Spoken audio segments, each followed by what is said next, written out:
Why therapy didn't work for me and what did. Britt here.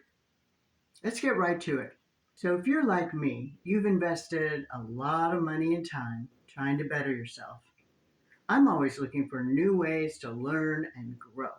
In fact, I spent years in therapy trying to move on from the past, hashing out my most painful experiences, and it just didn't work. So, if you found yourself feeling like therapy might not be working for you, my experience just might help you.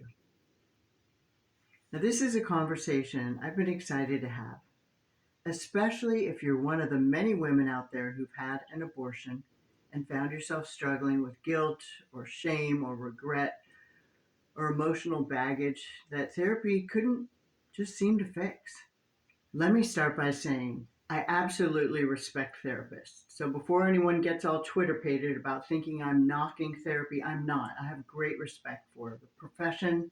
My stepfather, for example, has been a PhD in psychology for decades. He's helped people through their own struggles. Now, I admire the work that mental health professionals do. And in the case of my stepdad, he's one of the kindest, most patient people I know. And I owe a lot of my own emotional growth to things that I've learned from him, even though I wasn't directly in therapy with him. But after investing what could have bought me a beachfront condo in Malibu on therapy over the decades, I realized that something just wasn't clicking. There came a point when I had to ask myself, is this really what's going to help me heal? But here's the thing, for me personally, therapy didn't work the way I thought it would. And I'm not alone in this. In fact, some of the best therapists I've worked with didn't have a PhD. Now, I confess there were friends and family in my life that said, oh, you need a PhD, or that's just not going to be sufficient. And let me tell you, the best therapist I ever had was a beautiful woman with a huge heart, and she was technically an MFCC. Now, I'll share the answer to what finally worked for me in a minute, but first, I want to tell you about something that's far more powerful than just talk therapy alone. You see, there's a growing body of research on something called post abortion trauma. It's a form of emotional distress that many women experience after having an abortion. Now, it's not something that gets talked about often, especially in mainstream conversations, but it's real and it's affecting millions of women. Yes, millions of women. The American Psychological Association and other leading health organizations have acknowledged that women who have abortions can experience a range of emotions, including guilt, shame, depression, anxiety, PTSD, and suicidal thinking.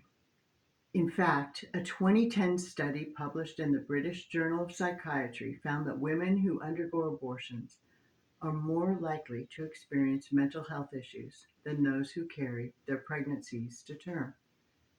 And it's a significant difference.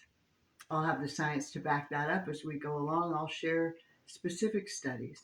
And while therapy can certainly help, it doesn't often address the deep emotional and spiritual wounds that come with the trauma of ending a pregnancy in order to move us forward to thrive. But here's the incredible part. What if I told you that going back to the basics of spiritual healing, rather than just processing your feelings in the traditional therapy sense, was what finally helped me heal? Now, here's what I discovered after years of therapy, countless self help books, endless journaling sessions. Healing doesn't always come from just talking about your trauma. In fact, sometimes it can keep you stuck in that circular place of pain, replaying the same emotions over and over without making any progress. I know that's exactly what happened for me. At one point when my parents unfortunately decided to get a divorce, I was shell shocked. I kept running it through my mind and asking myself, "Is this really happening? I thought we had the Brady Bunch family," and it was something I really had to process. I completely iced my dad out for a while, refusing to talk with him, hoping that my mom and he would get back together. Now, I ended up going into therapy, and instead of feeling less torn and confused, for me, I just got worse. I became addicted to self pity, always thinking about what was wrong in my life and spending those weekly meetings venting. It was all just word vomit. Now, don't get me wrong, therapy can be useful, therapy can be incredible, but it has its limits, especially dealing with certain issues. And this is especially true when it comes to emotional trauma many women face after an abortion. So, talking through your emotions is one thing, but taking real actionable steps to heal and transform your identity is something entirely different. It's about shifting your mindset from "I regret what I did" to "I've learned from my past and can move forward with purpose and power." Now, this shift happened for me when I realized that the core of my pain wasn't just my decision to have an abortion. It was how I had identified myself in relation to that decision. For decades afterwards, I saw myself, mind you subconsciously, as the woman who had killed her baby. And I allowed that identity to dictate how I saw myself, how I felt about myself, and how I moved through the world. It wasn't until I confronted and released that limiting identity that I was able to break free. So let me show you what this looks like in real time. I'm going to share with you my own process of healing. And here's what worked for me and what I now teach in Path to Thrive, my program to help other women rise above and thrive after the emotional impact of abortion. First, I started with forgiveness, and not just for others, but for myself. And every day for months, I looked in the mirror and said to myself, "I forgive you." And the first time I tried that, I couldn't take myself seriously. It felt really stupid. But I trusted the mentor that shared this exercise with me and kept at it. And now, I'm going to ask you to do the same thing. I want you to look at yourself in the mirror if this is something that you struggle with, right in the pupils, not in the outside, and say, "I forgive you." And I challenge you to do this every day for a week and add your name. So for me, that looks like, "I forgive you, Britt." Next, I had to shift my identity. This is a big one. I changed my mindset from being a woman who made a choice I regretted to being a woman who now can offer a path out for other women, to being a woman with a unique story full of triumph, struggles, and the power to create a future beyond my past. I started focusing on what I can do now, not what I've done in the past. It's already in the rearview mirror. And that doesn't mean I'm denying the truth or refusing to take responsibility for my decision. I still regret my abortion. And if I could go back, I would have made a different choice. But for me, shifting my identity simply meant I stopped punishing myself. I stopped living in the past and started focusing on the now and the future, how I could be of service. For example, I used my time and energy to start a support group for women who were grieving, just like me. Instead of spending all that time and energy on therapy, I used my time to further my mission to help other women. I even started speaking on stages across the country about my experience, raising awareness for women suffering from abortion trauma. I had the privilege of speaking at the United Nations last year on empowering women and girls to thrive.